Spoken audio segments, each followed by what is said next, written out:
there's nothing wrong with wearing wigs, right? Okay, you go out, you wear your wig. When you come back inside, auntie, remove the wig and allow air, let the atmosphere, you know, allow your scalp to know what it feels like to have air blow into it.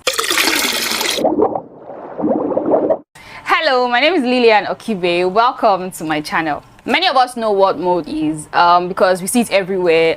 We see it on surfaces like dark, moist surfaces in buildings. We also see it on food when it starts to go bad. But do you know that you can actually have mold in your locks? I know you may be thinking, oh, that's so nasty, that's disgusting. It's only people that are really, really dirty that can end up with mold in their locks. And in a way, that is kind of true. Like, if someone has very poor personal hygiene, the chances of the person developing mold in their locks is a lot higher than someone who is neat, you know. However, it is also possible to have mold in your locks even if you're not necessarily a dirty person. So in today's video, we're going to be talking all about mold. We're talking about the causes, the prevention, and the treatment. So if that sounds like something that you're interested in, then please keep on watching. So the first thing we're going to be talking about is, how does mold form? I feel like for the purpose of this video, I'll be talking about let's just group them into two kinds of mold based on how they form. Now, the first one we're going to be talking about is mold that basically forms as a result of it basically forms in dark, moist environments. The kind of mold you see in buildings, you know, is usually as a result of moisture and darkness. Now, this kind of mold can also grow in logs, and this is the kind of mold that most people talk about when they talk about mold in logs. And this kind of mold, you most likely will not be able to see it on the surface of your logs until when you open your logs, or let's say something happens and then you have to cut into your logs. You may see those kind of molds inside, like within the core of your logs. The next kind of mold we are going to be talking about is the kind of mold that forms on food, you know, surfaces. Those are the kind of molds that form when basically food starts to go bad, right? And this kind of mold is the kind of mold that you can see on the surface of your logs. And I feel like this kind of mold happens mostly as a result of buildup. Like, most cases of very, very bad buildup that you see in logs is usually a mixture of products and mold. We are going to move on to things that can cause mold. Now, the first thing that, obviously, from what I've said earlier, the first thing, and I feel like this is actually the most important thing that can cause mold in your logs, is basically anything that you do that keeps moisture trapped in your logs for a prolonged period of time. And if you do that consistently, then that can cause mold in your logs. So what I mean is, let's say you wash your hair, and before your hair dries, you go ahead and put on your bonnet, or you go ahead and wrap your hair up, or you go ahead and wear your scarf. When you do all that, you're going to have water or moisture trapped in your logs, and this will not get dried quickly. Like when you wash your hair and let your hair down, right? Because there is enough airflow all over the place, like your locks are going to get dry fast. But if your hair is not dry and you go ahead and put your hair in a ponytail, put your hair in a bun, wrap your hair up, or you wear a scarf, or you wear a bonnet or anything like that before your hair is completely dry, it can trap in moisture in your locks. And if you do that over and over and over again, you may start to grow mold in your locks. It's not just wetting your hair, or like washing your hair or wetting your hair, that can cause this. Even sweat, like people that are very, very active, let's say you work out, or you're very, very active and you sweat a lot. If you're someone that you do not you do not allow your hair to dry, you do not allow the sweat to dry from your hair, you're sweating a lot and you're always covering your hair, not allowing your hair to dry properly, you can make your locks more prone to mold, growing mold within the core of your locks. So those are the things that you really want to pay attention to. Another thing that can cause mold in your locks, still related to this thing I'm talking about, that you not allowing your locks to dry properly, is not paying attention to the weather condition when you plan your routine, basically. So if, let's say, you are in the rainy season, it's always raining and it's humid, of course your routine is not going to be exactly the same as if it is really, really dry, because you know that if it's dry, you can go ahead and wet your hair multiple times a day. Because the environment or the weather is dry, your locks will most likely get dry. Now, if it is like a rainy season where the atmosphere is humid, where even if you wash your locks, you know that it's not going to dry quickly, it's probably going to take sometimes, like if the atmosphere is really humid, if you wash your locks and air dry, it may not dry until like the next day, right? So you want to pay attention to the weather condition when you're planning your locks, because anything whatsoever, it doesn't matter whether it is circumstances that are within your power, like circumstances that you cause intentionally, or things that are beyond your power, right? Basically anything you do that keeps moisture trapped in your locks for a long period of time, and if you do that repeatedly, that can cause mold in your locks. And I feel like I should say this, I know many of us like wearing bonnets because from our loose natural hair, we know that okay, it's good to wear bonnets because bonnets help to keep moisture trapped in your locks so that your hair doesn't dry out and things like that. And if you also have locks, wearing bonnets often can also help to prevent lint. But I want to say that when you're wearing your bonnet, wear your bonnet or your scarf with caution. You know, whoever came up with that idea of bonnets brought bonnets so that it will help you. But I feel like many of us are abusing the use of bonnets because many of us live in our bonnets. You should not be wearing your bonnet or your scarf all the time. Your hair and your scalp needs to breathe, especially if you live in a hot climate. Like if you live in an environment that is really dry and cold, that you know, even when you cover your hair you don't sweat, even when you cover your hair will still get dry and things like that, then this may not apply to you. You can go ahead and wear your bonnet and cover your hair as long as you want. But if you live in an environment that is warm, humid, you sweat a lot and things like that, stop wearing bonnets all the time. Many of us are guilty of this. Many of us even go out with our bonnets, but you know, I don't have anything against wearing bonnets out. Like if you want to wear your bonnet out. It's not just about whether you're wearing it out or you're wearing it indoors, but just know that wearing bonnets or like covering your hair all the time is not the best because when your hair is always covered, you're not allowing airflow, and your hair and scalp need to breathe. You know, if you're always covering your locks or if you're always covering your hair, you're going to be sweating a lot, and if you're always sweating a lot, your chances of having moisture trapped in your locks get higher. You know, many of us just wash our hair is not dry yet, we go ahead and wear our bonnet. The bonnet the bonnet is supposed to help to protect your hair, and it should not be worn all the time. Allow your hair and scalp to breathe. Now I know that there are people that have to cover their hair whenever they go out. Like let's say our Muslim sisters and all that have to cover their hair, wear scarves and hijabs and things like that. There's nothing wrong with covering your hair when you go out. You can cover your hair when you go out, but at least when you get back home, auntie, remove the scarf and allow air to move around and like blow your hair and blow your scalp rather. You know, many of us wear wigs. Those wigs are like caps also. So because you are wearing all those wigs, under your wig you are sweating and there is a lot of moisture and all. I know that many people do that, especially when we are still, like people that have locks, when they are still in the ugly phase. They feel like their locks are ugly, so they feel like they're not comfortable leaving their locks out and about and things like that, so they're always wearing wigs and stuff to cover their hair. There's nothing wrong with wearing wigs, right? Okay, you go out, you wear your wig. When you come back inside, auntie, remove the wig and allow let the atmosphere, you know, let that air blow into your scalp. Like it's not a good idea to always cover your hair, whether it is a wig, whether it is a scarf, whether it's a bonnet, whatever it is. Remove it from time to time and allow air allow your scalp to know what it feels like to have air blow into it. So another thing that can cause mold is product buildup. Now the way products work is that many of all these products contain like really nourishing nutrients in them, you know, and so if you just mix all those nutrients together and leave them lying on the table, it will go bad. So what happens is that many of these product manufacturers add preservatives into their products. Now the thing about those preservatives is that there's a percentage, like there is chemistry behind it, right? So there is a percentage of preservative right, that is required for a certain quantity of product, right? So that means that the amount of preservatives that they put in that tub of product they are using is just enough to keep that quantity of product safe. Now when you go ahead and add, like let's say you go ahead and add water, for example, right, into that product, such that the quantity has increased, right? When depending on how much water you add, the preservative may no longer be able to keep that system free from damage any longer, because you have destabilized the balance that we have. Like the quantity of preservative may not be enough to keep that whole thing safe again, because the quantity is more, right?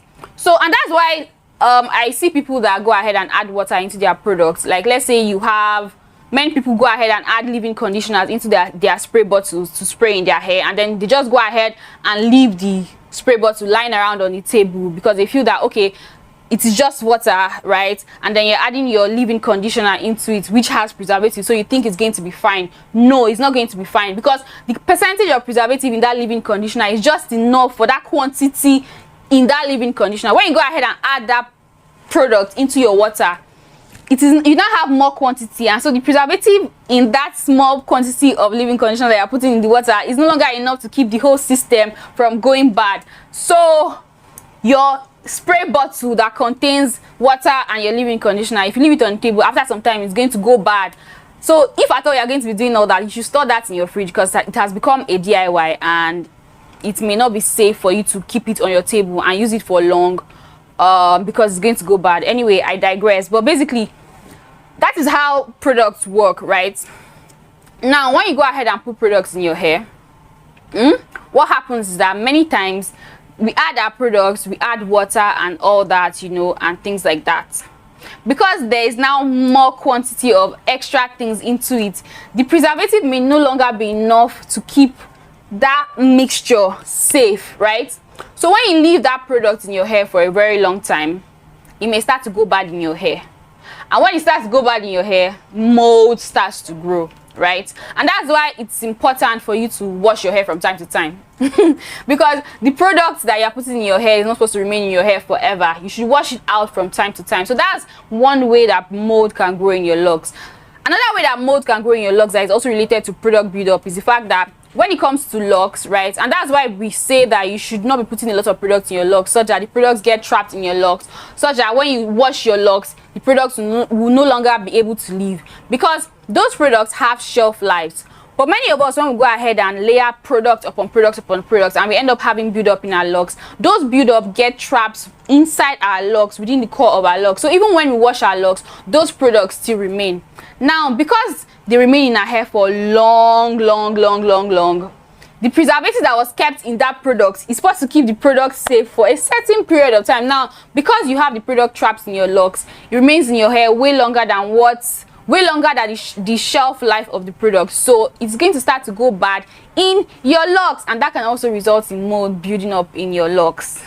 So like I said, product build-up is never a good thing. It is never a good thing. And the thing is, mold can make you sick. It is not safe for you to be running around, walking around, carrying mold in your hair, because mold is not healthy.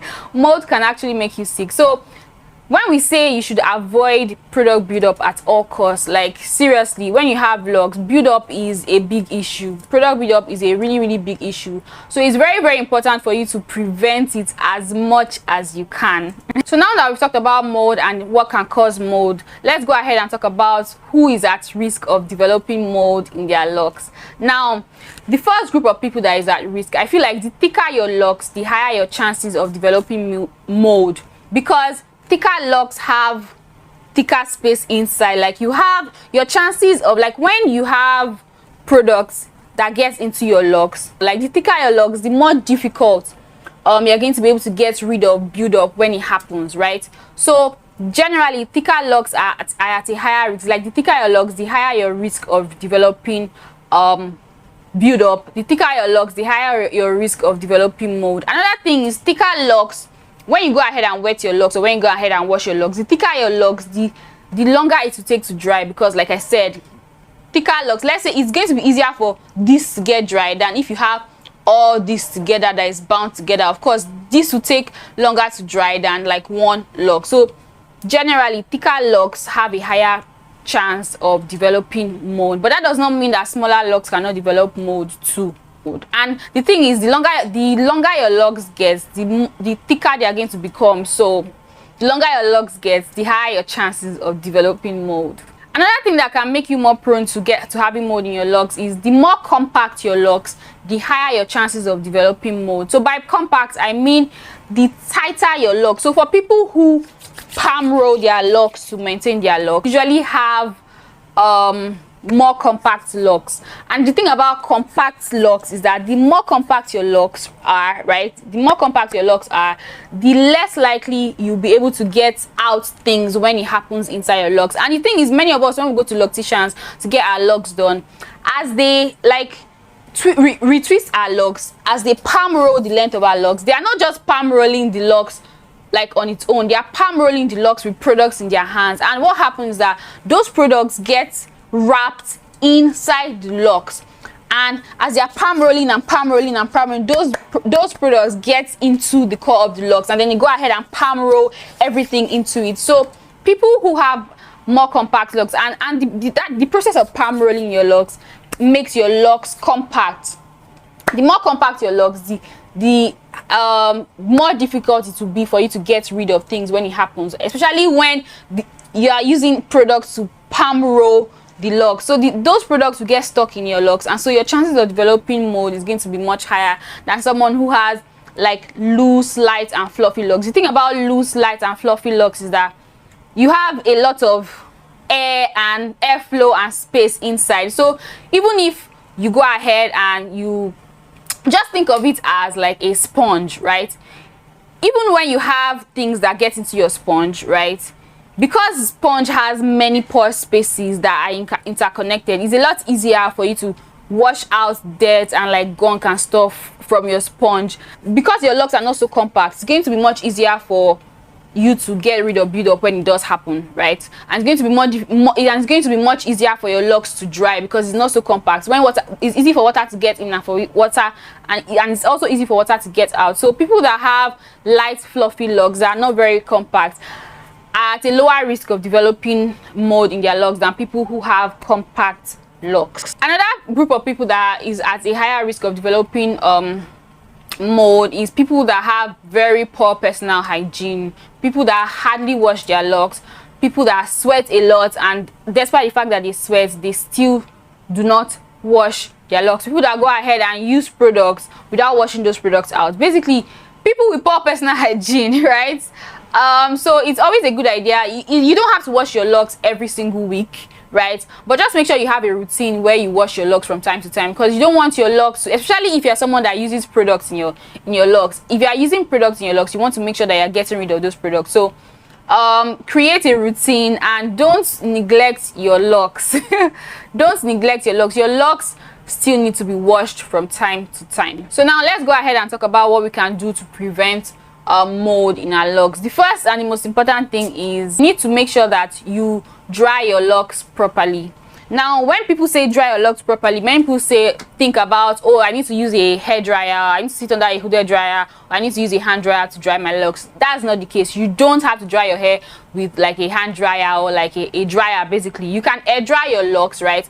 But just make sure that when you wash your hair, just make sure that every time you wash your hair, you allow your hair to dry properly before you wrap it up or cover it up or like style it or whatever. Make sure it dries properly. Another thing is when you sweat, when you're active and stuff, make sure you let your hair down and allow your locks to dry properly, right? So you should not be keeping your locks wet for a prolonged period of time. That can make your locks start to develop mold over time.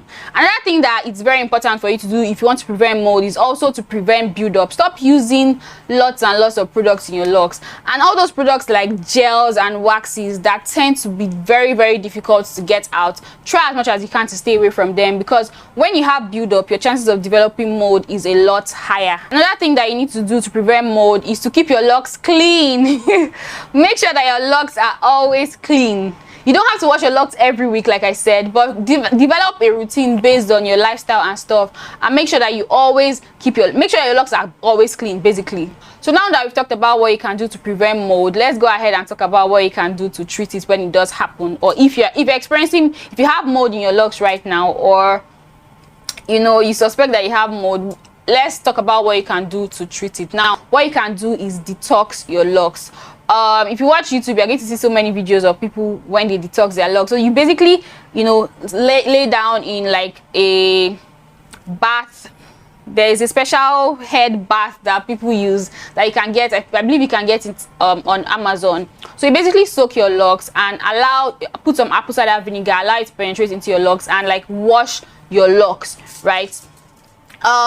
Just know that you're not going to be able to get rid of the build-up from the first time you do it, and you should not plan to get rid of everything at once, because if you are detoxing your hair and trying to make sure you're getting rid of all the build-up and all the mold at once, you may end up damaging your locks. So know that you're going to have to do this consistently, like over a period of time, before you're finally going to be able to get rid of the mold and the build-up. And this also depends on how bad and how severe it is. But you can do lock detox, and if you do that consistently, after a while you may be able to get rid of most of the build-up and most of the mold. It may not be 100%, right? But you'll be able to get rid of most of it. And try to do all these preventive measures. Make sure you dry your locks and all that, so that it doesn't happen again. With that, we come to the end of this video. I hope you guys found it helpful. I hope you guys enjoyed it. If you did, don't forget to give it a thumbs up. And if this is your first time on my channel and you like to see more videos from me, and you like to see how my locks progress, then definitely subscribe. And make sure you click the notification bell, so that every time I upload a new video, you get a notification. Thank you so much for watching. See you guys in my next video. Hola, quiero que tú sepas que te quise amar, pero la inmadurez me la jugó. Baby, eso no lo quería, no, yeah, yeah. Hola, quiero que tú sepas que te quise amar. Solo una oportunidad, luego me voy. Sería chimba demostrarte quién yo soy, bebé.